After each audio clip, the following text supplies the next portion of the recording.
Hello, and welcome to the Delusional Boyfriend Book Club. My name is Courtney, and I'll be your host today. And I'm joined by Val from one of my favorite podcasts, Girls, Gays, and Animes. Hi, Val. Hi. And do you like to go by Valsoraptor or by Val? It's so funny because obviously there is a longer version of my name. So I'm used to getting that question all the time, but with my actual name. So my answer is the same either way, which is whatever your preference. Let's go with Val just to keep it short and snippy. That's usually how it rolls. I'm so excited that you came on today. When I asked what book you wanted to cover for this special bonus episode, you said I Ship My Rival and Me. Do you always say and or do you always say X or times? So it actually this is a pretty big topic for me because it really just depends. I do and for when it's two Okay. people's names, but for Spy X Family, it's Spy Family. The X isn't pronounced at all. That's how I do Spy Family. I'm like, and I definitely don't say Spy Times Family.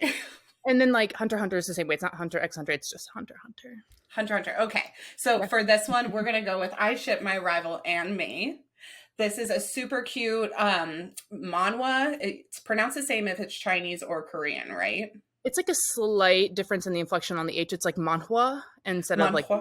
yeah, kind of like that. Okay. So I'm no expert. I just know there's it's like a tinge of a difference, but it really doesn't matter. perfect. So this is a Chinese manhua, and it's gonna be all or teen, 13 plus, so kind of all ages, which I feel like is more common with the Chinese publications. I feel like there's a lot more censorship. Yes, it is. This is again this I love the lore when it comes to different stuff like this because so this is actually, yes, it's a manhwa, but it's technically a comic written based off of a danmei, and there are a lot of different censorship issues and things like that that they deal with in China in regards to the way that danmei is written as well. So that's why this will seem so much more clean. A lot of the explicitness is implied. Okay. When it comes to danmeis, they might bring in different animals and make animals do cute things, and people understand that it's actually the people that are doing cute things together because of the censorship that they deal with. But yeah. Got you. That's so interesting. So I wanted to kind of pick your brain in general about how you got into this niche and this fandom. And one question I did have is if you had to say, do you read more manga or manhwa or manhwa or danmei, like the full novels or light novels? What do you think or romance novels even? What medium is your favorite? Ooh, so I read literally so much. So unfortunately, with novels, I don't like to read words. I listen to audiobooks as my main way of consuming media. And while a lot of publishers like Yen Press are doing a really good job of putting audiobooks out for their novels, they're really hard to get a hold of because I personally like to use my public library to get access to books. Anyone who listens to my podcast, at the end of nearly every podcast, we always plug use your local library, please, either for physical books, digital books, even audio books, please use your local libraries. So those are harder to find in libraries. So I don't get to do novels based off of novels that you'll see different mangas of as much. Which means that I also don't get to delve into danmei as much as I would like. But that's why I like stuff like this, because it's the comic version of a danmei. You'll see a lot of comic versions of popular danmeis like Grandmaster of Demonic Cultivation, and a couple others are also popular. So they start to release them in multiple forms to get more engagement, because danmei isn't for everyone, especially because a lot of them are historical, and people get turned off because they don't really know what's going on. So I have not broken into danmeis at all because they are so I don't want to say convoluted, but there is so many different names and different social hierarchies, especially in the historical ones, where it's if you don't have any context for Chinese history or mannerisms or polite cultural standards, then a lot of it is kind of over your head and can be confusing. So I'm waiting for somebody to be this is the first danmei you're going to read, and this is why. And now that I know that this has a danmei, I'm should I just start with this one? I think what I would recommend is you should start with Grandmaster of Demonic Cultivation, because you can watch the anime first, then you can read the comic, and then you can read the danmei. And so you can get multiple exposures, and you can see those roles enacted out, and you can understand visually, and then what the difference translates to reading the comic version and then back to the danmei. I love that flow of information, kind of the most accessible to the kind of hardest to to break into. Yes. Mm-hmm. And I think for next year, for the format of this podcast, I'm going to do every month something that's been adapted from a book to an animation to a manhwa. So, and there's like a handful of them that have all three. Definitely with the manhwa, it's like harder to find animations of the manhwa. Like we got Solo Leveling, but for a lot of manhwa, they're just like not at the full animation point yet. I know Semantic Error is like in the middle of releasing, I think, to the Korean audience, and it'll be a minute before we get it. But it would be fun to do a manga that had like a JBL live action and a manga and Cherry Magic, a book, exactly like Cherry Magic. Like if I could find 12 to do it between China and Japan and Korea, I think that's what I'll do the calendar for. So I would really like to get into Danmei. I'll start with Grandmaster of Demonic Cultivation. I see it everywhere. Super popular. Just went to an anime con and there was a lot of that. Like there was very little BL stuff, but I saw that everywhere, and I was really wishing that I had already read Heaven's Official Blessing and Grandmaster. So so very excited about that. Heaven's Official is another one that you could start off anime. Actually, maybe that one might be an easier one. Which one? Heaven's Official. That's so we're doing Heaven's Official, the anime, for an anime of the month in like August, I want to say, or maybe September. And I had started it and then made myself stop and was like, this is one you absolutely have to do, like for book club, wait on it. There's such a big fandom to like meet and be a part of. So just hold off until you actually reach it.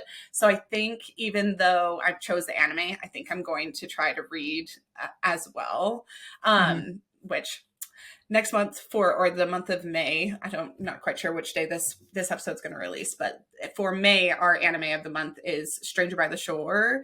And then Seaside Stranger, I think is what the manga is called. So I'm not technically doing that for the manga of the month, but I did buy them all. And I think I'm going to do a bonus episode on it anyways and talk about the adaptation. Oh my God, Seaside Stranger. That one. And there's such a big fan on that one too. And I really do love discussing like the adaptation from the manga format into an animated format. So I'm really excited to do both. That's why I think next year I should just do that as the theme. Okay, so like I know I'm on here to like talk about this, and I know we're gonna get to it, but a little tidbit on the Seaside Stranger one. Please. So the anime, which I haven't seen yet, I know is directed by the same person who directed there was another anime about like two idols, I want to say, or actors. I wish I could remember the name of it, but the long story short of it is the English voice actor for Adam is the director for the anime for Seaside Stranger. That is so cool. Right? That's like somebody who's invested themselves in the series. Like that character is part of them. Yes, there's even more in lore in regards to like the Adam's voice actor. I wish I could remember his name, but he's been having like a lot of like legal issues with like Crunchyroll and stuff lately. So make sure you support all of his work. I knew that there was something going on with like, is it the Voice Actors Guild? I think so. Yeah, he's probably involved with them because they just don't get a lot of the benefits that they should get. Yeah. No, we support unions on this podcast and people getting paid for their work. Yes. So as far as animes, we will eventually get to our review, but I do want to pick your brain on everything. So like, as far as animes go, when did you start watching anime? When did you start reading manga? Like, when did you break into this world? So I'm a baby weeb, actually. Like me too. I like came to this as an adult. Yeah, I feel like a lot of folks got into it during COVID. Like there wasn't as much like new content to take in, like digital medias, because I mean actors couldn't get together to do like, I want to say, I call it all live action now, but like shows and stuff, like actors couldn't get together. It wasn't safe. And so people were scrounging for stuff to do because they're trapped at home anyway. And so I started to get into watching anime. I think the first I watched animated series as a kid. Like I watched like Yu-Gi-Oh! and Digimon and all of that. So I consider that to all be like my first. But then like as an adult getting back into it, I think the first one that I watched was Bee and Puppy Cat. But then my first anime series that I really, really got into was Haikyuu. I also consider that to be my first BL. That's so interesting. I literally got into this like in the last 2 years. And the first anime I watched was Yu Yu Hakusho. And I was like, oh my gosh, are Hiei and Kurama in love? And Wolfgang, my husband, was just like, where did you get that? And I was like, do you not see the Are like we not watching the same unmistakable? thing?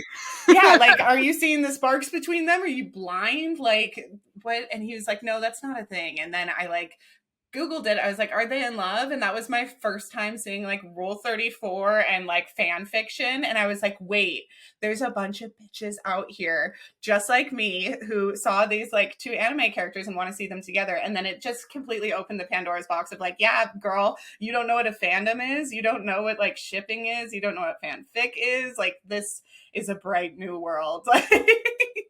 I knew about fanfic, and actually on our podcast, we recently did an episode on I listened to that one. fanfic. And there's like so Mm-hmm. much more. And like I said, I knew about fanfic before, but there's so much more to it than I even like realized. Also, the Rule 34 thing, that can go pretty dark. So dark. Oh yeah, Yu Yu Hakusho. I should have never, because Hiei and Kurama are like eternal demons, but the rest of the characters are not. They're middle or high schoolers, and I was like, oh no, we never need to Google search that ever again. Mhm. So yeah, no, that shit gets quite dark. But it was this like realization that yeah, like shipping, looking at a non-romantic story and drawing these romantic lines between characters is something women have been doing for all time. And if there's not romance in a story, there's a fan out there who will make romance for the story. And that, I mean, it ties directly into what we're talking about today, like Yeah.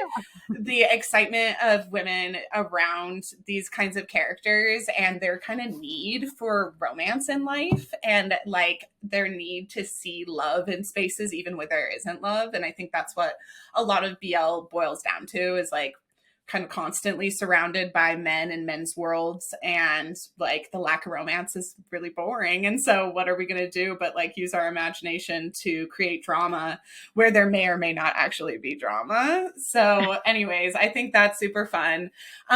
So as far as BL goes, I know that it's like a large percentage of what you consume, but I also know that you have like, you know, a lot of GL and a lot of normie straight stuff. What do you think the percentage kind of breaks down to?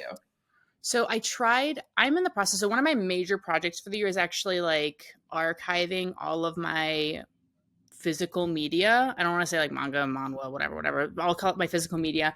And I like did a rough estimate. So I counted like a row on one of my shelves, and I counted how many shelves I have, and I did some like rough math. I have over 1,000 volumes of manga in my home. When did you start collecting? During COVID. So about 5 years of collecting. Yeah. That is a beautiful and impressive collection. That is super exciting. Yeah. I was like, I knew we had a lot. I didn't realize we had that much.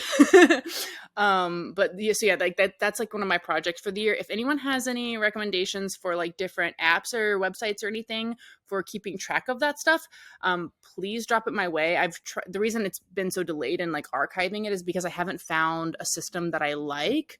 Also because I lend my media out a lot, and then I don't know where stuff is. Like I know I lent out the Summer Hikaru Died volumes to somebody. I don't know where they are. I can't find them. Somebody's got them. The anxiety. Maybe. I really don't know. If you look up, I don't know, do you follow the Buff Fujoshi? Yeah. Brittany. She just like cataloged all of her stuff, and she used it wasn't Word Docs, or it wasn't Google Docs, it was something else, but it looked beautiful. And she said she was going to release the template for anybody else who wanted to catalog their own manga with like using tags and everything, green flag, red flag, would recommend, wouldn't like. So I'm kind of waiting for her to come out with that. My collection's like relatively small. I think I have about 200 volumes. So I'm like, I should start cataloging now before it runs away with itself. Oh my God. Well, because the other thing is like, because I have so much, I'm going to be like kind of lazy about it. And like, so one like need for me is it needs to have a barcode scanner straight up. I have to be able to barcode. And if I like can probably get like an Excel mod or something and like use a hand scanner to pull data. I don't want to use AI if I can avoid it. But yeah, that's kind of like That would be so nice to just, I'm sure that it has to exist, right? To just have a bar scanner that downloads all the info. Yeah, Like, that's what I mean. the, Like, there's got to be something out there. yeah, because then you could just like sort by author and see all Mhm. of the who you have by author. That would be so convenient. Okay, so we're working with like 1,000 fit pieces of physical media. That is so cool. Do you have an all-time favorite? I know I know some of your favorites to talk about on the podcast. Like I as far as animes go, I was just listening to the Ouran High School Host Club. And I Like talked for 2 hours on Iran, and I could have gone longer. I love it. I could have listened to longer, to be honest. I've only watched that series one time, and the fans make that series. Like it's just like Yuri on Ice. Like the fandom is so hyperactive, and it is so fun to like be a part of that. The fact that it's been done for so long and there's still people cosplaying and making podcast episodes is really impressive. I love it. We don't get anything else, so how else are we going to get new media if we don't do it ourselves? You got to keep it alive. So what is your all-time fanfic, which there's thousands of? Oh yeah, it was crazy hearing that this like second biggest fic couple had like 700 fics, and I was just like, wow, not even the most popular, and you guys are really doing numbers. Well, that's right. It's not the most popular. So they got to do their own work. They got to do their own homework. Oh yeah, they got to try to convert everybody into their onto their ship. Right, exactly. That's so funny. So, do you have a favorite anime, favorite manga? Oh no, I'm like so bad at picking favorites of like literally anything. Also, but the problem is like I think a lot of my favorites are like boring normie stuff. But like I like to base off like my favorites off of maybe some of my tattoos. So like I have an Iran High School Host Club tattoo. I have a Fruits Basket tattoo. Oh my gosh.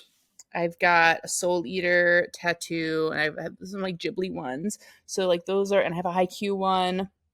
So like those are some of my like faves. As far as like what it's so hard. I hate picking favorites. Why do you do this to me? Because it also varies where it's like, oh, if someone's asking me my favorite with the intention that they're going to look into it, I will have a different response as well. Because if someone asks me like, oh, you're into anime, like what's your favorite? I'm gonna give it a try. I will not recommend them Iran. I simply won't do it. I'm not sending someone blind into that, especially without any like knowing that they're into anime and they like understand like tropes and stuff. So I won't do that. If I want to give someone emotional damage, I'll recommend Fruits Basket.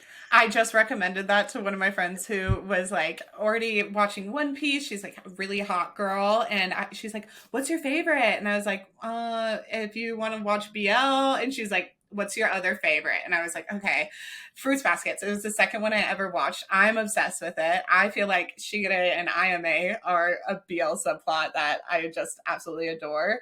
But I was like, you've got to watch the whole thing. Like, if you just watch the first half, you're going to be like, this is average. If you make it to the end, if you make it through the twists and the turns, you'll never forget it. Like, it will be with you forever.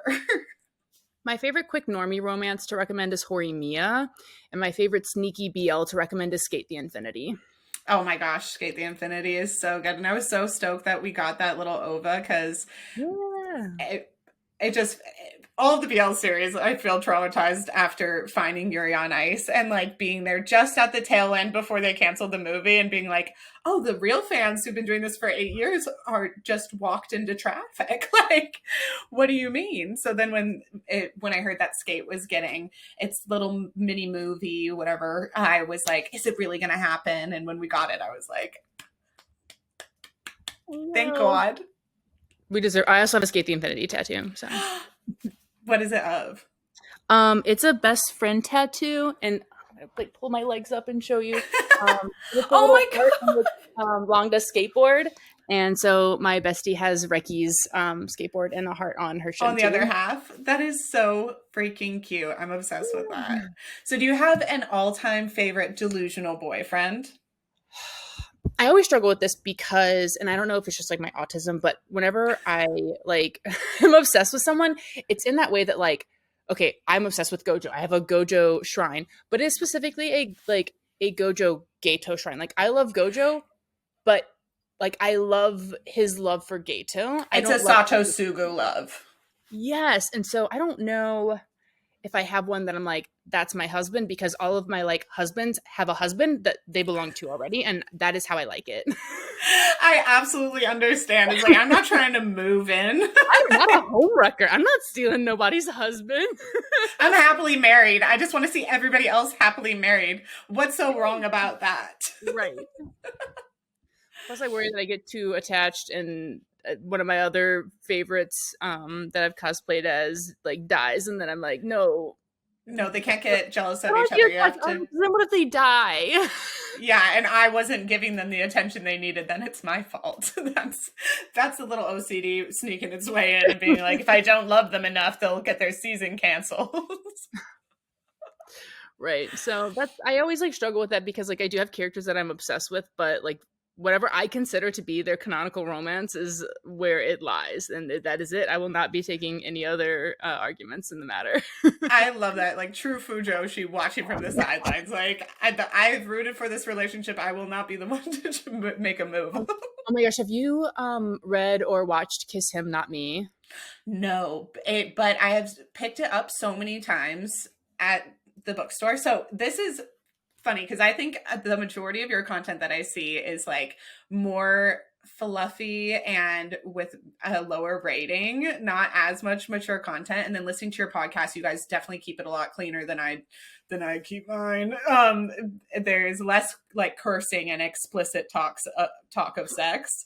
Do you feel like you gravitate more towards stories that have a teen rating, or do you feel like you more prefer the mature rated stuff? I do prefer. So this, the I Ship My Rival in Me was a surprise for me because I don't usually pick up BL in like with a teen rating. That's not something I usually do. I do personally gravitate towards the more mature stuff. I have a bunch on my shelf, but I like, keep it covered because it's in my living room. I got this in the mail, and I was like, it's like I'm desperately waiting to read it, and it's so good. And I like cracked it open last night, and I didn't have time. I was like, what? I'm just gonna open it, and I'm just gonna like maybe read the first page. I opened the first page, and it was like uncensored, no lightsabers, full penetration, and I was like, I'm gonna come back to this when I can give it my full attention. And when we're really ready to sit down and dig in. I literally just bought that 2 days ago. I went into Barnes & Nobles to pick up a order, and then I was like, I'll just check the shelf. Maybe there's something there that used to not be there. And the third volume of No Love Zone was there, and I was just like, oh, you're coming home with me. You're coming home. I ordered it. Yeah. I am so bad at pre-orders. If I pre-order, I will also walk in and buy it, forgetting that it's on its way to my house. So then I end up with duplicates. So I just have to stop pre-ordering, which is a huge bummer. That's why you need the archive system, because then you can say, oh, I already ordered this one. And then you can check your archive when you're in the store, because we also do that. We also buy stuff we already own, not realizing we already own it, or that it's like literally in the mail. It's like on the way to our house. Yeah, the overconsumption makes me mad, and my ADHD makes it almost impossible to remember what I have. So an archive system would be very excellent. Speaking of pre-orders, when I went in there and I found that, I said something to the cashier who's Fujoshi. I've realized that my Barnes & Nobles has like 4 Fujoshis working at it, and they always comment on my stuff. It's so exciting. So I told them I want to do some kind of like BL meetup. But when I was checking out like my copies of Coyote and Seaside Stringer for next month, I set them down, and she was like, oh my gosh, do you know what I just grabbed today when I got to work? And I was like, what? She was like, volume 5 of The Dangerous Convenience Store. She's like, there was one volume, and I was like, girl, I don't like, what do you mean? And she was like, it was the only one. And I was like, click the button and order that for me right now. And she got it done. I was like, thank you very much, ma'am. There was a pre-order sale at Barnes & Noble, I think, recently, like yesterday. Yeah. And I was like, ooh, time to check what is next. And I was like, oh my gosh, volume 3 of Punch Drunk Love. Let me do that. And I was like, wait, I ordered stuff the last time they did a pre-order sale. Check. I already pre-ordered that one. It's already on the way. I've already paid for it. Not doing it again. That is like the eternal struggle of the Fujoshi because there's so much good stuff already out there, but seeing what's getting printed, like we are honestly so blessed this year. There's so many So huge titles getting English releases, and it's like, okay, well, do I read it online? Do I keep myself from reading it online? Do I wait for the physicals? How long will it take? So, like Dangerous Convenience Store, I am only reading physicals, so I have no idea where it's headed. It's so hard because everyone else is like seeing the finale wrap up online, and it's like, if I see spoilers, I'm gonna be so mad. I have seen the like a picture of the last scene, but I always try to scroll away as fast as possible, like because I would much prefer to own everything physically. Like, God forbid the grid goes down or these companies go out of business and our full libraries are removed from like Legend. That would be a massive bummer. So I try to hold out. There's very few ways to get digital media in a way that you actually own the property. Yep. It's always like kind of leased to you on that platform. So it's the same thing with like Kindle books. I'm like, I love that Kindle Unlimited is basically, $12 for all you can read, but like I would love to revisit something someday. And what if they sell their company and your whole backlog is gone? Like, you know what else is all you can read? Your public library. Your public library. I love that because wait, which state are you in again? Are you in Georgia? You're in Michigan? Okay. So I'm in Montana. So I just want you to like picture for me, please, the public library. Okay. So I go in occasionally. Like I've got a post teed up of like a tour of my library's physical manga collection, which like they even have like the Summer Hikaru died in there. What? They've got like, yeah, no, it's like, I'm like, oh my gosh, I've been sleeping on this. But also through the library, you get access to Hoopla and Hoopla, what's the other one? Libby, and also through my library, you get free access to Comic Plus. What? And you can read digital manga through all three of those apps. I need to see if mine has that. For free. Because like we could do an interlibrary loan to other libraries in Montana, but none of them have manga. So like anything I tried to look up, the one in Missoula has like, okay, it has a small selection. I got one called like Kiss Me, Kill Me or something like that. But like it's very limited. And I have not checked to see if they've got, because Libby is audiobook, right? Libby's also, I thought I only do like audiobooks. I think they have physical, like digital books too. Yeah, so like they've got scroll readers as well. I don't know if they've got manga. I know Hoopla does, but Comic Plus is like just manga.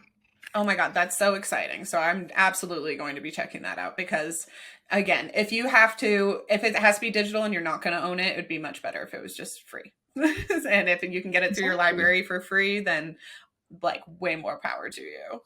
And if your local public libraries, even though this is like 100% for free local public libraries. Another pro tip is, and then I'll get off my library soapbox, you can look up other regions' library systems. And again, I'm like, support your local libraries. They're going through a lot right now. They need every like penny they can get and any support that they can get.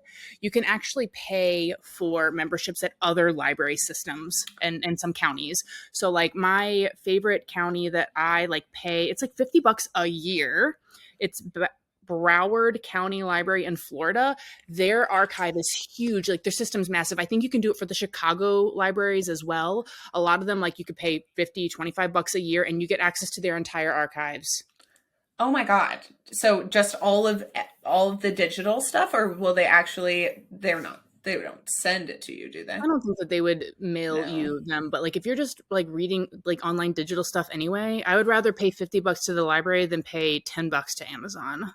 Absolutely. And then if you really love the series, get the physical after you've had, which I mean, I actually hate the discourse around illegal readers in the Fujoshi community. I feel like it's a horse that's been beaten to death, but I will say it, like read legally. It's just, I feel like it's common sense. So I hate having a long drawn out. Hard. I know like there's some stuff that you like literally can't get, but like if you love something, support the artist Yes, because like they are the ones that gave you something to love. So do what you can to support them. And again, yes. even going to the library and reading things free through it does still support them. Like it does get back. Absolutely. And if you're one of the people who likes to say like, "Oh, I just read illegally a couple chapters to see if I really want to read the story and pay for it." It's like use the library then. If this system is available, here's your shortcut. Read it at the library on the apps first, and then if you love that, and you want to collect it physically, now you can collect it physically, or if they don't have everything available, then you can go to one of the other platforms and buy it legally there. But if you want a free sample, the library is like Costco, they got free samples. Literally, it's right there. And because I've had folks comment like on my channel too, like, oh, I can't, I wish I could afford to do this, I wish I could afford to do that. And it's like, the libraries, that's why libraries are there. Absolutely. And if you need a preview, I mean, there's so many people like us who are doing reviews. So check out a review first, see if it's something you're into, and then go invest your dime or invest into one of these library systems where you can pay for a year in order to use their resources. I'm absolutely going to go check that out because, like I said, Montana can be a bit lacking, but why not just subscribe to this Florida library that has like amazing archives? That's so smart. I also recommend that, like, if your library system doesn't have stuff, I would talk to your librarians to see if if they have a request system, because chances are if you want something, somebody else wants something. And the more we can make titles like different BLs and Yuris and stuff, the more accessible we can make that to the youths, like whether or not it's, obviously like the teen ones and stuff, but like the more accessible it is to them, the better it's going to be for everybody. We want people to feel safe by being who they are. And a lot of times like reading and consuming these medias is the best way to do it because maybe their home life doesn't allow for it. So if there's a way to put in recs at your library to say, hey, I would really love to have like this genre or like this specific title, is there any way you can get it? Sometimes they'll be like, yeah, sure. Yeah, nobody's ever asked before, so we didn't have a reason, and now we have a good reason. Right. That's such a good point. Okay, are you ready to dive into our book for today? Okay, so I Ship My Rival and Me is going to be by Quelia. The art is by Quelia and the novel is by Peppa. I hope I am pronouncing those right. And I'll just go over like a really, really brief overview of these tropes, and then we can dive fully into like, I'll let you do the full walkthrough of the plot and with all spoilers.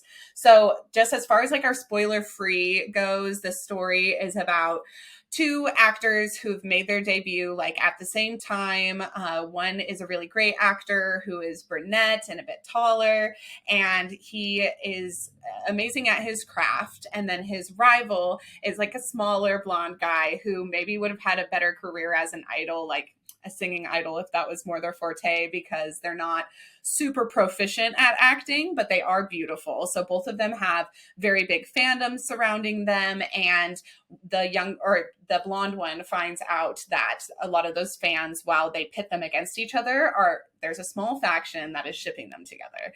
So our tropes are going to be like this fanfic shipping dynamic or element in the story. We've got actors / idol tropes going on here. We've got enemies to lovers or rivals to friends. However, we're going to see that dynamic play out.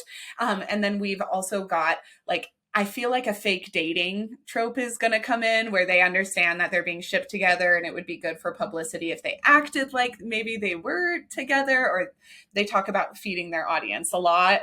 So if they start to drop hints that they're together. So I feel like we might have like a fake dating trope going into a real dating trope. And then I think that kind of covers it for as far as tropes go. Am I missing anything? I don't think so. I don't know what the specific trope type is. The only one that I would add is like oblivious cinnamon roll. Oh my God. Yes. Yes. In deep denial, cinnamon roll. Yeah. And maybe even a tiny bit of like co-work. I would put quote unquote straight also. Like, oh yeah, by awakening, because they're both so determined that they're straight. And then there is like a bit of co-worker, like office romance because they work together Mhm. on set. So you get Yeah. to see them interact in that dynamic, which is always one of my favorite tropes. So that's kind of what we're working with. And if you guys have not read this and you made it this far in the podcast and you don't want any spoilers, this is a good time to hit pause, go grab this book, borrow it from a friend, come back, listen to the rest. I love this story. I'm super, super happy that Val picked it. And it is a bit of a slow burn. I would also put this in the slow burn tropes. So we have a lot of new stuff to come, but after this point in the podcast, it's going to be full of spoilers. So do with that information what you will. And Val, are you ready to bring us through kind of the whole story and break it down for us? Yeah, I'm going to try to be super cohesive, but sometimes I just get so excited that I lose my own train of thought. So I love it. We all will love it. yay. Okay, so yeah, to your point, it is a slow burn. But I think we talked about it earlier where it's a bit because it's based off of a danmei. And even on the back title, it says the fan favorite BL rom-com. So while it is a romance, it's also plays on that like romantic comedy aspect of it, a little bit of like the will they, won't they piece. For sure. So a lot of danmeis, they are based in like historical China. And when I first cracked this one open, I thought that it was going to be something like that because both characters have like I don't know the traditional name of the outfit, but like with the longer hair and it's like tied up and they've got like swords and weapons and stuff.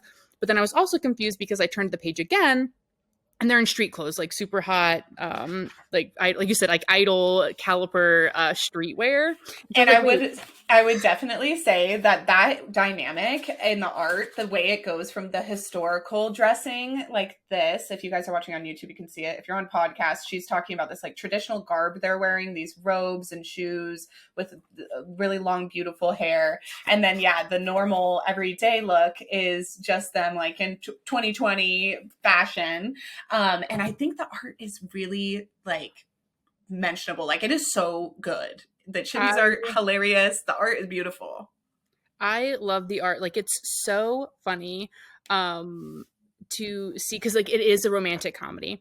And so it's not just like the comedy in it isn't just the interactions between the couple or potential couple or alleged couple, whatever you want to say.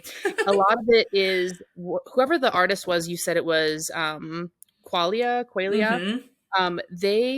They put everything into this, like the different chibis that are drawn in here. Like I'll show this one. He's like just being shot by like an arrow, and like his face. Like they're always making like these stupid ass faces, and it's so cute, and Mm-hmm. I love it. And I'll probably elaborate on that a bit more as we get into like the actual plot of it. So basically, the blonde character is Yanzi, and the brunette character is Yi Liang. And so the blonde character is the one who's like not as great at acting, while the brunette is like stunning at acting. And there's this whole rivalry between them that the internet has made up. And one day, as young idols do, I believe the blonde one was like Googling himself and like trying to figure out, like catch a vibe on all of the different like tension that was going on the internet, and then checking out his new co-star, the brunette, to check out his fandom. Because correct me if I'm wrong, Courtney, a lot of the hate comes from the brunette's fandom thinking that like they're rivals against each other. Like I think it's like Yes. his folks that are putting that out. Yeah, majority of his fans. And then he has like a fan who DMs him all the time who really stirs the pot and is like, watch out for your rival. He's cooking up something. Look at how disrespectful he was when he stood on stage next to you. Or look, he was burning incense hoping for your downfall. So it seems like there's even one fan specifically who is making this rivalry out to be a lot more than it really is. Yeah. Okay. So, like, the first comedic scene for me, it's like literally 15 pages in. The blonde's like doing research, and he has a photo, like a video of his co star on his phone. And then his co star walks in and, like, just again, like, look at what they do with the little chibis. Like, his face is shocked, and, like, here he is. If this were me, I'm like throwing my phone across the room. Oh, yeah. Like, The second hand embarrassment killed me. Yes, okay. Also, like all of the text down here at the bottom, like in the art, it says, "My rival just caught me, a minor celebrity with terrible acting skills." So now he's like internalizing all of the Yes. comments on the videos, watching shipper videos. So he's found that like that portion of the internet that ships these two together, and he's so entertained by the section of the internet that ships these two folks together that he begins to ship them together too, but not in a way that like he has a crush on the other guy, just that he's like, the shipping is so good. They've convinced me. They've convinced me that we're married. Like that I he's love it so much. He like literally he becomes his own like a Fujoshi for his own story. Like, and he's separating in real life, his feelings for this person are not changing at this point. But as far as he's reading the fics and as far as he's seeing the points they're making, he's like, you're right. We do look great together. You're like, those two should be together, as if he's totally removed himself from the equation mentally. And that is so funny. So, two critical things come as a result of this, I think. And the first one is that because he's so into the lore of the ship, that he begins to learn little details about his co star, like how he likes his coffee, like his favorite fruit.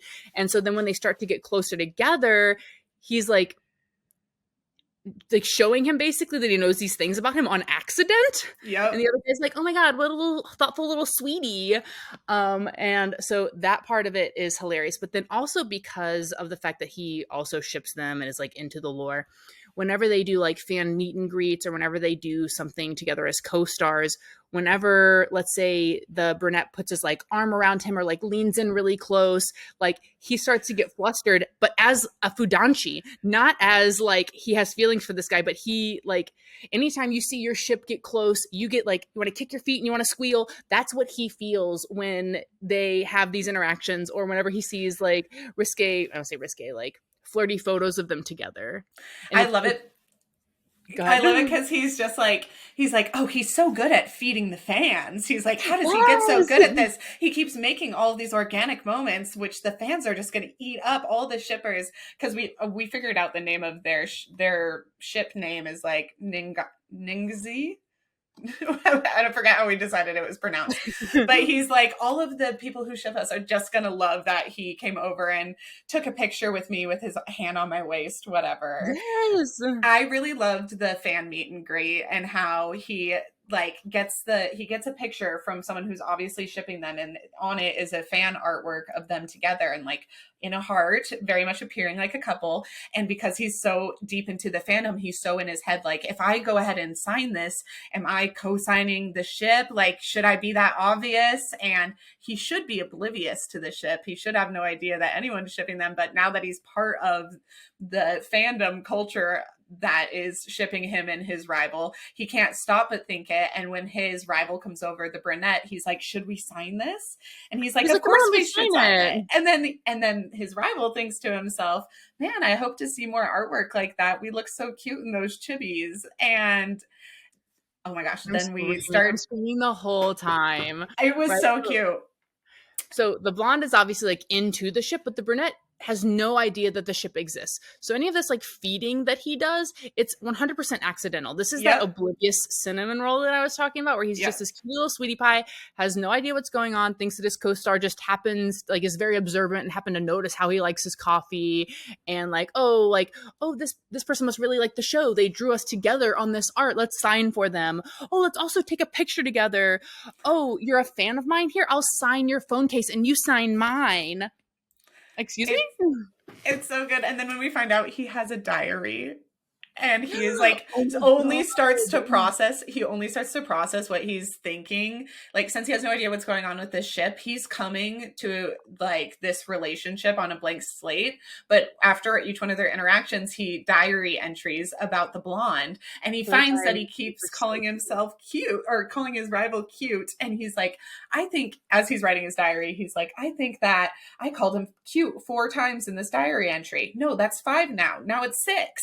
And it's really funny because he's getting to that conclusion a lot more organically, and it gives these progress updates throughout the book where we'll see it says like shipping loading, and it shows the brunette character like very slowly starting to maybe ship them in his own mind. Like he's developing this the naive cinnamon roll is developing a crush on his own, and he's starting to realize it through his own diary entries of like, oh, every time I'm around this co-star of mine who's supposed to be my rival, I actually feel like in a much better mood. Maybe it's because he's so cute.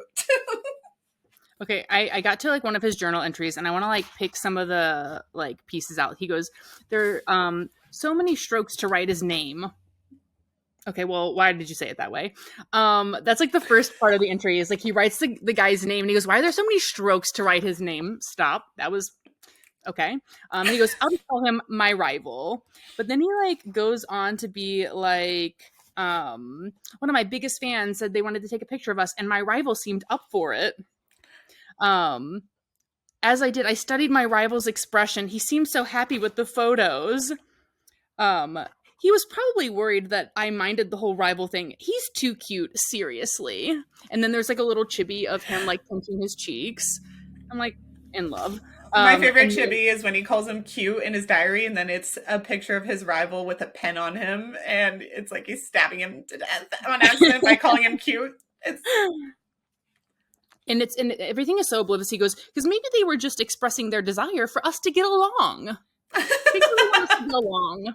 Yeah. And he goes, whatever the reason, it was nice. I hope I can see more fan art like that in the future. And that was referencing the little heart drawing of them together on the banner that they signed.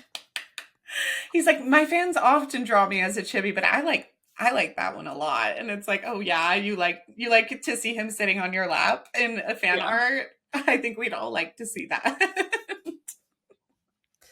So I'm obsessed. So like that, the part of his journal entry where they're talking about like the fan interaction and like where he starts to call him like cute and stuff, that's like a majority of the way through the book, like more than 3/4 of the way through. So all it gets a bunch of like funny like interactions between them.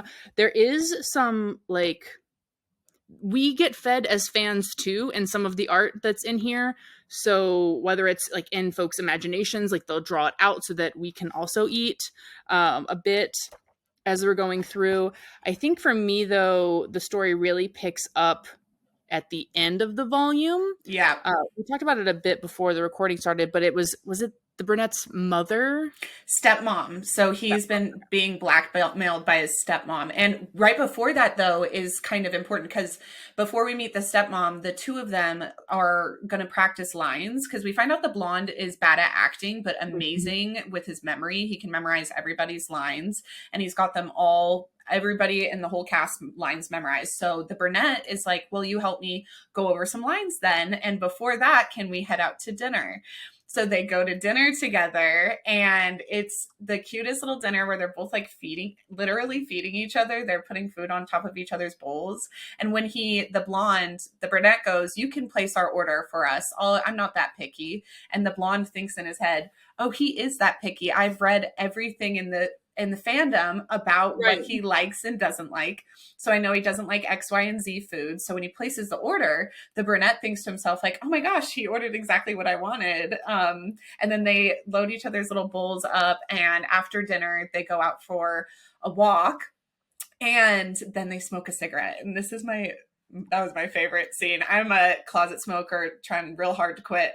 But whenever I see like an anime or a manga or manhwa character smoking, it gives me an instant craving because they always look so cool. And the brunette is like smoking a cigarette on the bench, and the blonde comes over and is like, teach me how to smoke. And it's this indirect kiss that we get. And one thing I do like about not mature, not explicit manga is that when you get those moments of romance where they almost touch, it's just so much more powerful than a story that starts with like flop flop in page one. Like you get desensitized a little bit.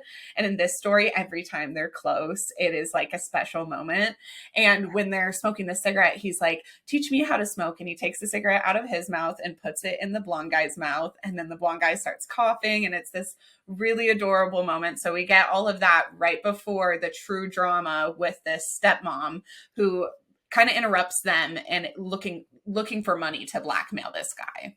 Okay, wait, I found the journal entry where he was like remembering like him smoking, and like where the guy was coughing, his eyes got all watery, and he's like blushing, and he goes, his eyes were so captivating. And then as they were leaving the restaurant too, oh my gosh, my books are falling on me. Um, he's like, don't force yourself to like eat the extra food. And he goes, Hmm. besides, any pain to your body is like a knife to my heart. This is the brunette. This is the brunette just like talking to the Yep. blonde guy. Yep. Like, what do you mean you're not You're in love? fully hitting on me. Yeah. And so then the blonde guy's like, I have passed away, farewell to this world. And then the brunette's like, oh, are you upset? I was just kidding. Like, and the guy's like, that is not like what I mean. And then like when they go out and they're walking around, he's like, he goes to put his arm around him and he's like, hey, we're in public, you can't be doing that.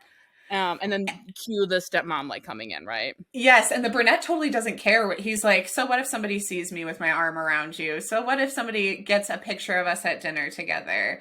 And Yeah, we're just friends. We're just I chill. absolutely We're friends. love when a character is like outrightly affectionate, especially in these stories where you can assume society is very judgmental, like in Korea and Japan and China, being homosexual is like not as common as it is in America. And even in America, especially in today's day and age, holding hands with somebody of the same sex or putting your arm around somebody of the same sex in the wrong place can be a dangerous act or a bold act.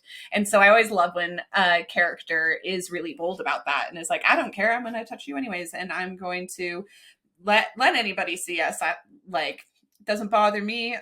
If they have something to say, they could say it to me.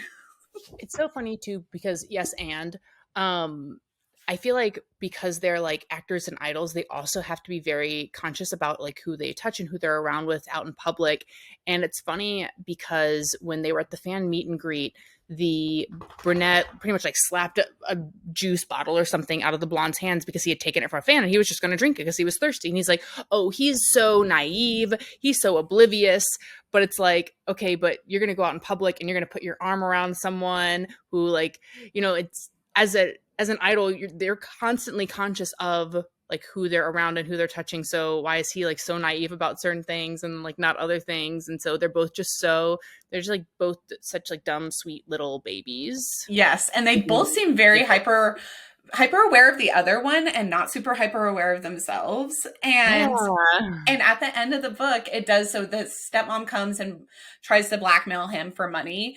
And apparently she's been doing that for a long time. And the blonde steps in and is like, show me what your blackmail evidence is. And she shows the evidence. And he's like, I can refute every single piece of this because I have his entire schedule memorized because he's been my rival. I know he wasn't at X, Y, and Z place because he was filming that day for so-and-so on this set.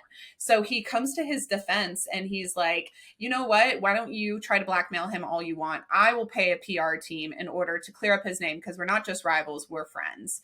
And you get this moment where, you see the brunette is like, oh my gosh, is my rival really that conscious of everything I do?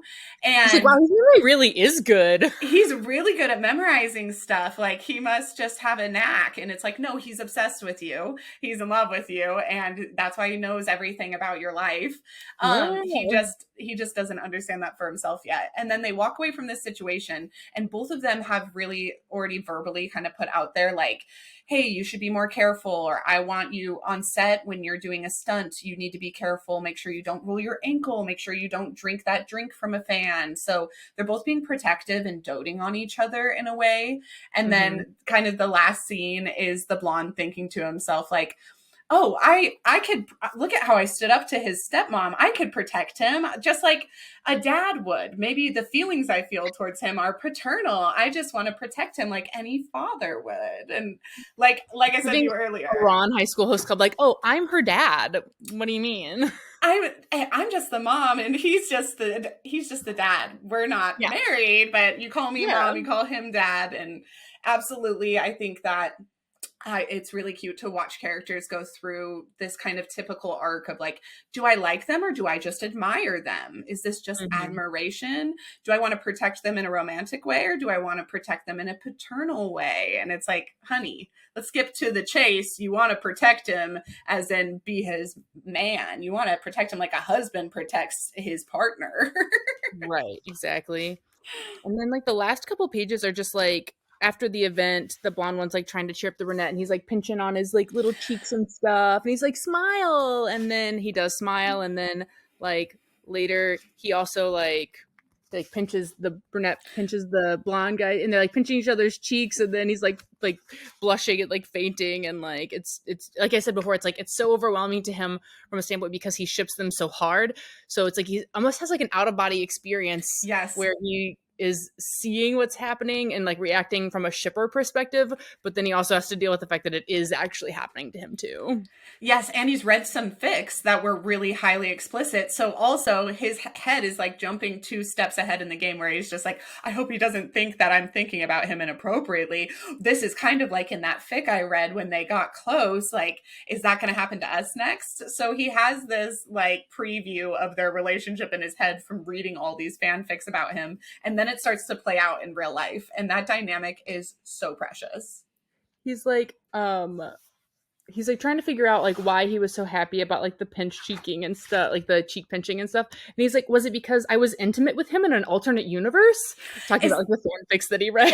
Is that why I like that so much? And it's like, yeah, that must be it. Yeah, that's playing into it, but I'll tell you what this is. This is real chemistry, honey, and you can't buy it. You can't fake it. You two are going to be together forever. So I'm wondering how many different volumes do you think we're going to get? Because we already have volume 1 and 2 printed. I've pre-ordered volume 3. So at least 3. Yeah, that's a good point. I wonder how long the Danmei is for it. I'm going to look it up. Me and my rival. Okay, I also volume 1 goes through chapter 280, or no, goes through chapter 20, and is 287 pages. So I don't know. I wonder if that correlates to how many chapters were released on Webtoons. Yeah, initially. One thing that I'll also add while I'm looking this up. Also, I think this was on an old this was a comic on an old platform that like got like its licensing revoked. And so like different licenses from that app have been slowly getting picked up. And I wonder if it was this one on the back, the Comic Studio, or one of these ones. I wonder if it was one of those that originally published it.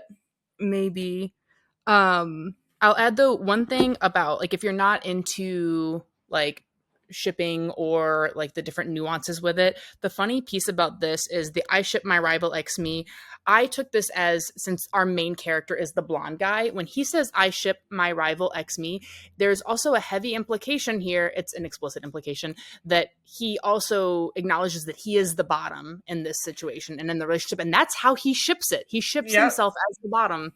I love it. And he also, when he reads some of the fics, he's like, why are they just assuming I'm the bottom? But then he doesn't like refute it. He's just like, okay, I don't even get a chance. And then he's like, no, you don't. And I wonder if, because I assume all of these volumes are going to be rated 13 plus. So I'm assuming that it's never going to give us that. I hope it at least does like a fade to black or a closed door. I hope we get some kind of confirmation of the consummation. But I kind of don't expect it to. But it would be, I mean, it's very clear which one's playing into the top dynamics and which one's playing into the bottom dynamics.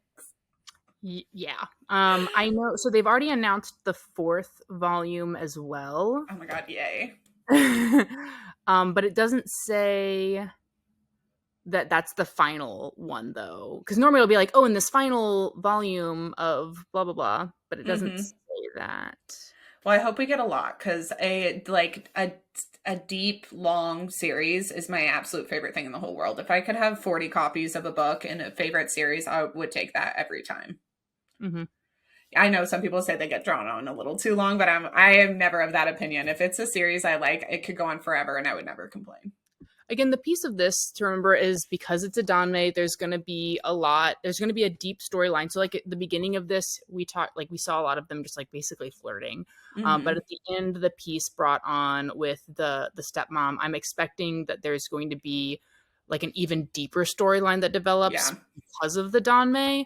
And so even though it might go on for 5+ volumes, it's not going to be repetitive or boring because, that's just, and I've talked about this on my podcast too before, where like Manga, it's like it feels more like constant action when you're reading it. Even when they're like Hmm. romances, it's like a constant thing. But when you look at more of the Korean and the Chinese medias, there are usually more like story rich. Yeah. And so I think because of that, I don't know, like that's why they're different. When everyone's like, "Oh, which ones do you like more?" And I'm like, it really depends on the mood that I'm in because Yeah. they are so different. And it The seems nuanced, but it really is. the plot is can take a heavier through line than the just pure romance does or the Mhm. slice of life. So, and I am really excited to see what other drama is going to come out of this. And I assume it has to do, my predictions for this series Yeah, yeah. would be that the stepmom obviously causes more trouble, Yes. that I there hope so. is like wider news of them being gay for each other, and that will cause personal drama. Like maybe their PR teams ask them to hang out less or to play up that they're rivals and enemies so that it plays down the shipping. So those are some of the predictions I have for the next volumes, as well as them going on more dates. And maybe we get a confession or we get the blonde telling the brunette about the ship so that he's also filled in on that end. What are your predictions? Okay, so I was going to ask, so who do you think will confess first? Like who's gonna realize their feelings first? The brunette, he's like up in his diary, like, I've called him cute 6 times. And I think So that oblivious though. he's so oblivious, but I think the blonde is going to, for a longer time, hold on to this compartmentalization where he's like, no, I ship us in a fictional way. Like, those are two fictional people. In real life, I don't ship us. So I feel like he's already compartmentalized it. Whereas the brunette is like, he is kind of feeling the feelings organically, not through It's the true. fan fiction. So It's true. I think he'll come to the realization first. Are you thinking that Blondie will confess? I wasn't sure one way or the other. I think you've convinced me. It's just so hard to imagine like reading fan fiction about like myself and then not feeling feelings as a result. Like obviously he is, but maybe he's too dense to realize that his feelings are true. That Mm-hmm. that fanfics is just like fueling his own emotions instead. But I'm wondering if like the only case I think in which he would confess first is if some drama happens with the stepmom and he steps in and then that's his pivotal moment and that's his like, oh crap, no, like I love this dude. Yeah, Right. like I will Otherwise to the protect point him. my man's gonna be like noveling away in his journal and he's like, I like this guy. Yeah, he seems a bit more self-reflective in that way, and like maybe a little bit he's got a mystery to him. He might be a little smarter than the blonde. The blonde is good at memorizing stuff, but seems to be a bit more of like an airhead character.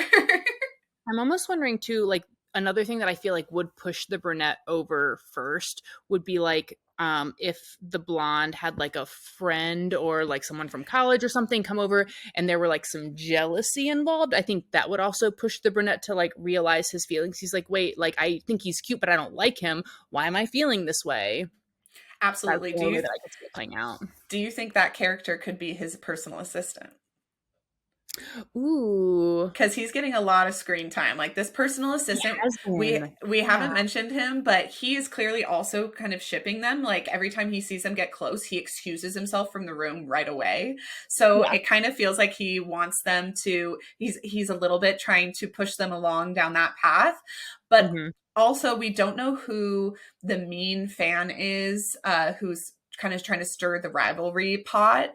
And I Ooh. do wonder if somebody will step in, like either a fan to make them jealous or the personal assistant to make him jealous. But oftentimes that's where the confession comes from, is that third Ooh. party.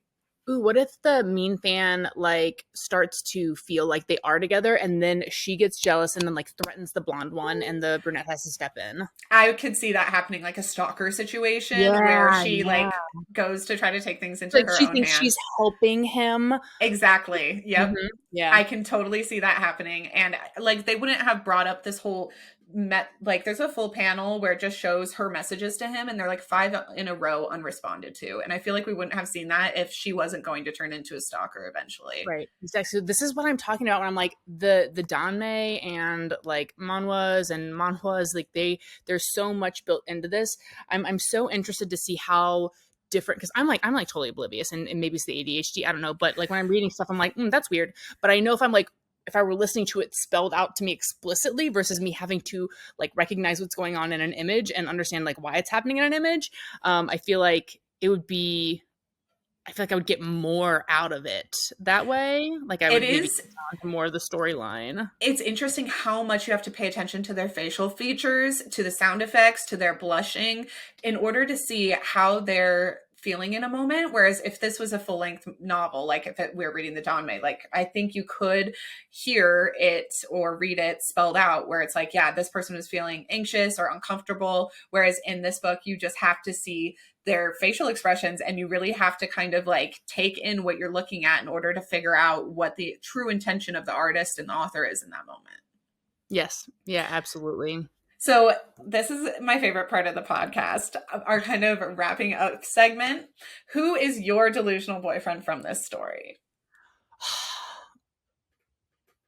Man, I don't know. I'm like, so I think it's the brunette because even though he gives off, I don't know if, I can't remember if in the second one they like went through like what their horoscopes are, but he's giving me like Cancer energy.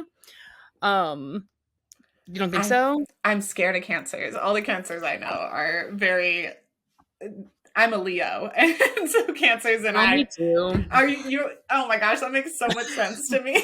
I know, right?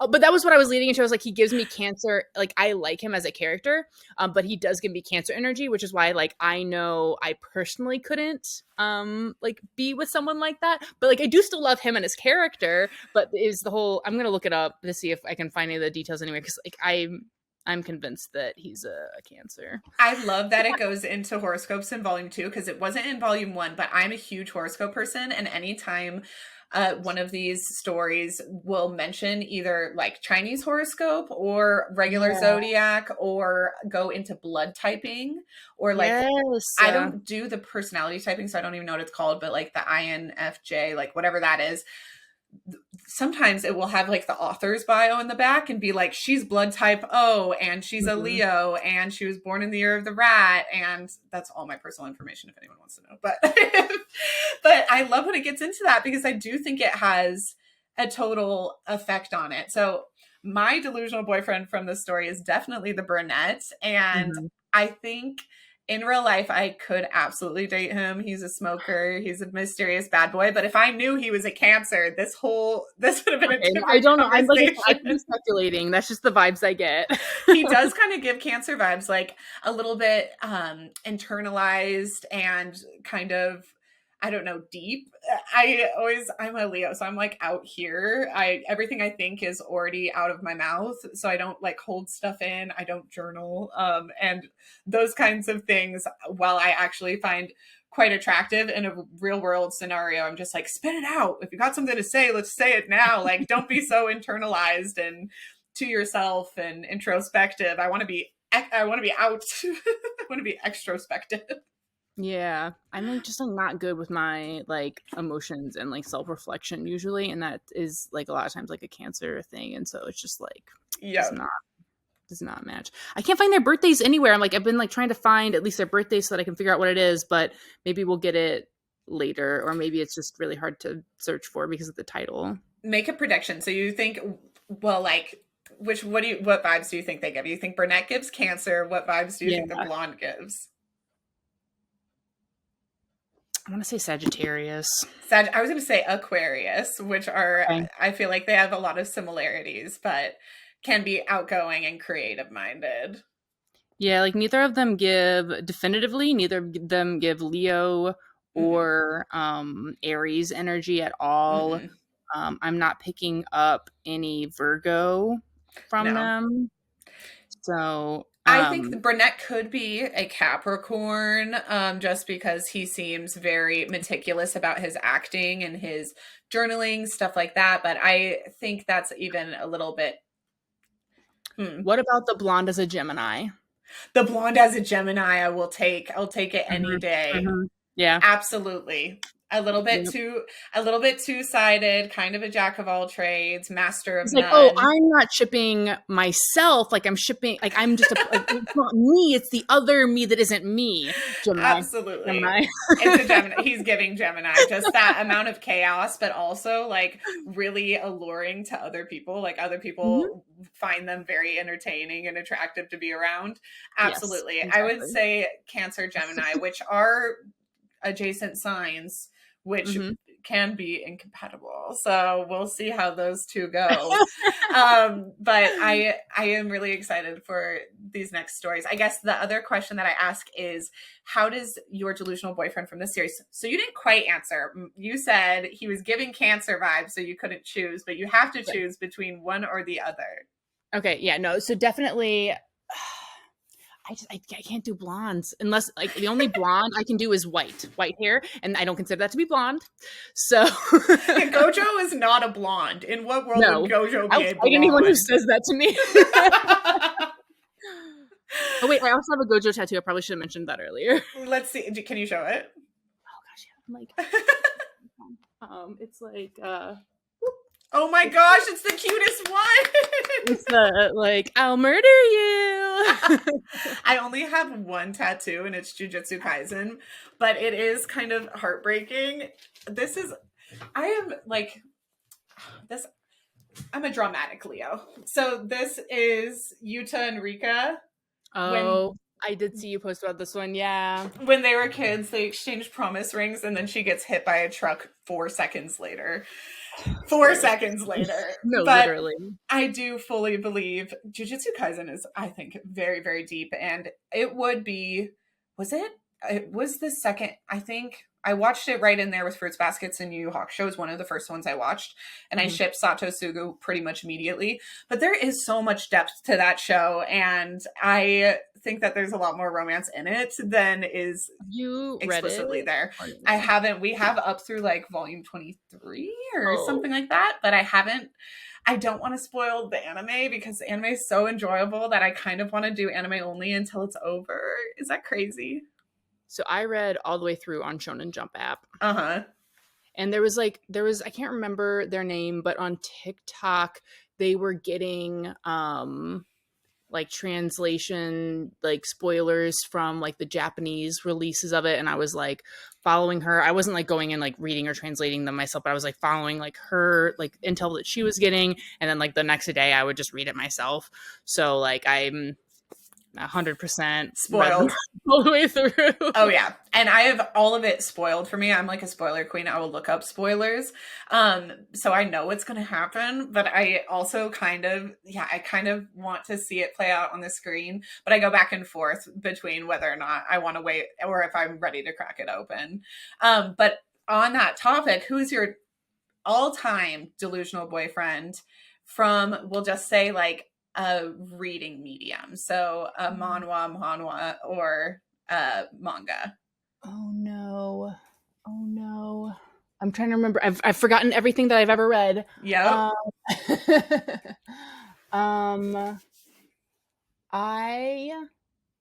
It can be Gojo, or I mean, like you said, you can't separate.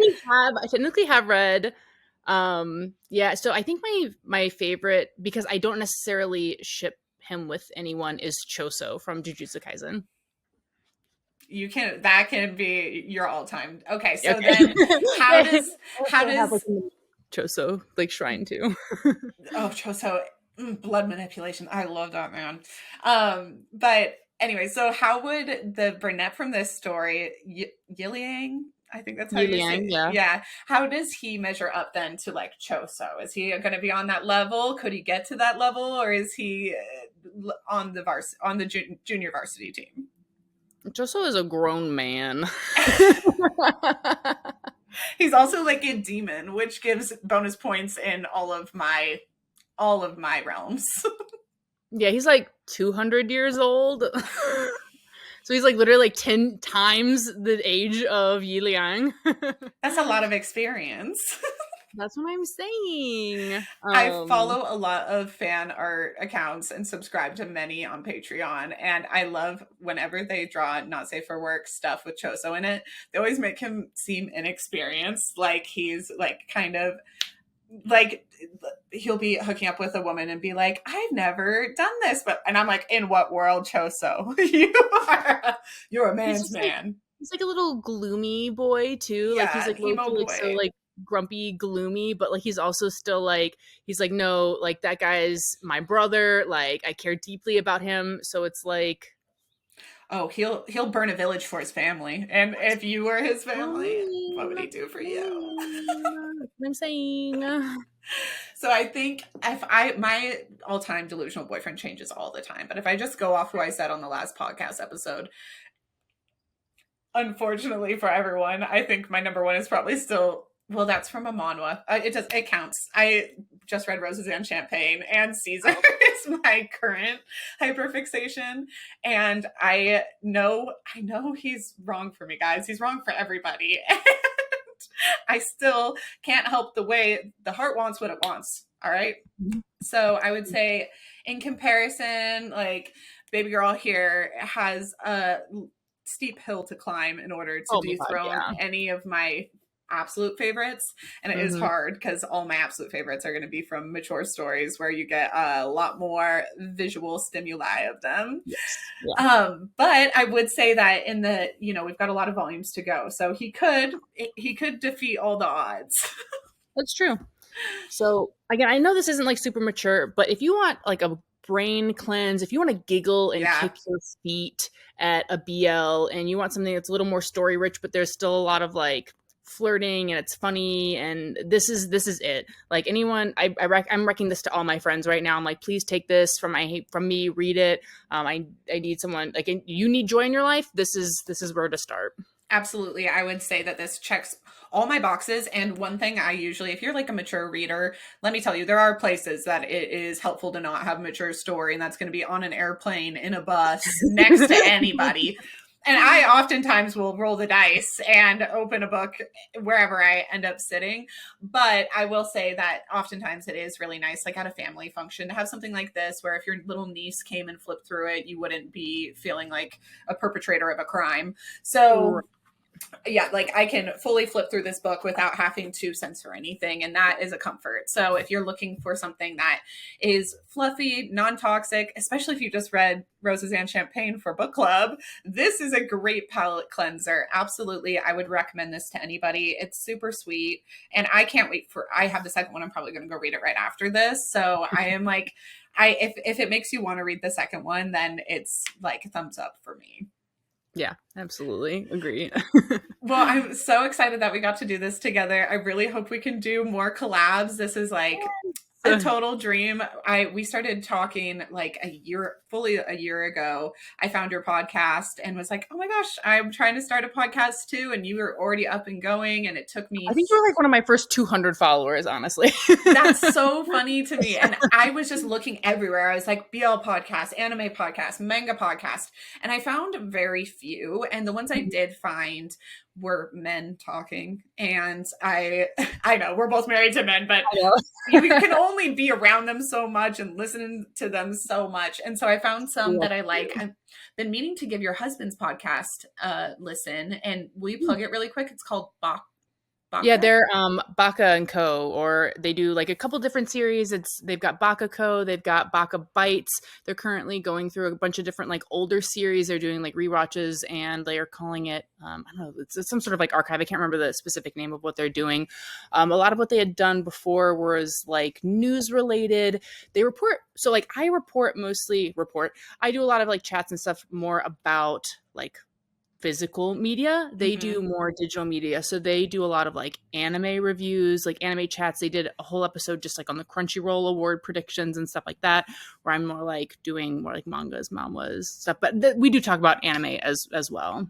For sure. And then so go follow her husband. I'm sure those are all great. I'm going to check them out too. I just personally usually look for other female voices, or even trans non-binary voices, like people who have a little bit more my trajectory, my mindset, because I feel like oftentimes they're focused on the romance.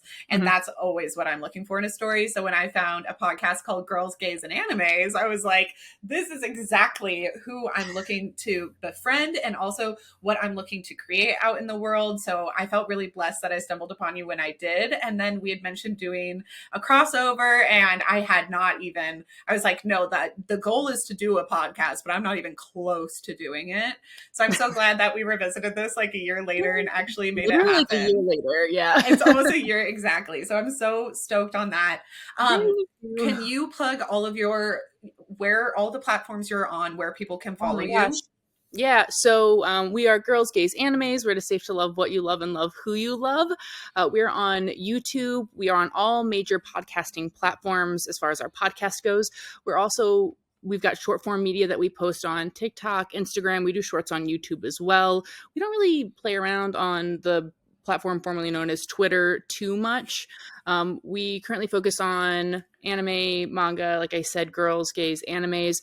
We're doing a spin-off series and where we're doing girls games anime, so like GAYMES, where we're going to be doing playthroughs of LGBTQ friendly games. We recently played Sucker for Love.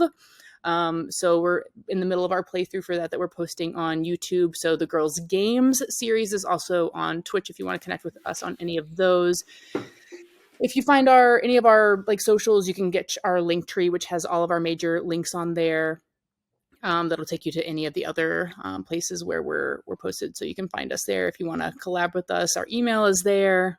Reach out if you just want to be friends. DM us. I mean, I have folks DM me being like, "Oh my gosh, I love your tattoos. Where did you get them?" I have people DM me like, "Oh, I want to look like you when I'm older." Like, you know what I mean? And they're like, it's like I have someone who's like, "Hey, can you help me with my workout routine?" I'm like, "Hell yeah!" Like. You know what I mean? Like, it's just, yes. I have really enjoyed, like, over the last year, the different connections and stuff that I've been able to make. So don't feel like you're just supporting as a fan, like how Courtney and I were able to connect. Like, I want to create my own network of people that are like-minded, just like she said. So, yeah, let's be friends. Yeah. Also, if you find yourself at Anime NYC this year, I'll be there. If you find yourself at MomoCon this year, I'll be there. Like DM me on any of those platforms. Like I said, find me, let's hang out. We'll go to panels together because we're not posting. Sometimes we do panels at cons. We're not doing any panels this year yet. We're thinking about applying for Motor City to do panels. And we're going to be at PAX in 2 weeks as well, which is more of the like games piece of it. So if you're there, hit us up.